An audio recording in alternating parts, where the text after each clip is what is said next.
Hari ini saya sangat gembira, berbahagia dapat mengunjungi PT Vale ya, yang tercatat sebagai salah satu perusahaan pertambangan yang melakukan pertambangan secara berkelanjutan ya. Nah, saya ingin membuktikan ya, dan hari ini saya langsung menyaksikan bagaimana proses pertambangan mereka yang memang sangat sesuai dengan aturan ya.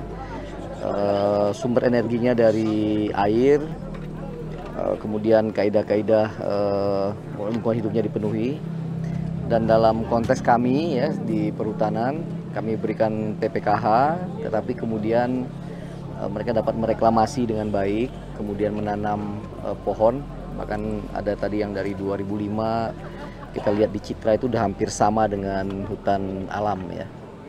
Nah, ini menandakan bahwa sebenarnya antara pembangunan dengan lingkungan itu bisa sejalan ya. Antara ekologi dan ekonomi itu bisa berjalan kalau ya pertama regulatornya bisa memastikan ya atau mengenforce ya, menegakkan aturan dengan baik, tidak kong-kali-kong, tidak negosiasi, dan pihak swastanya juga memiliki komitmen tinggi untuk memberikan yang terbaik bagi alam.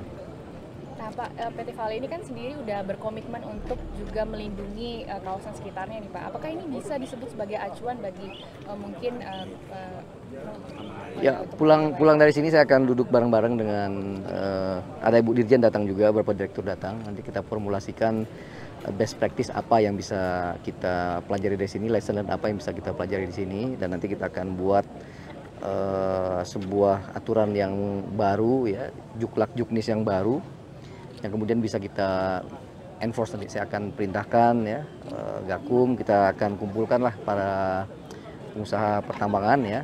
Sekali lagi kita membuka ruang untuk memberikan PPKH ya, tapi kemudian juga diikuti dengan tanggung jawab yang maksimal untuk keberlanjutan alam kita, untuk anak cucu kita.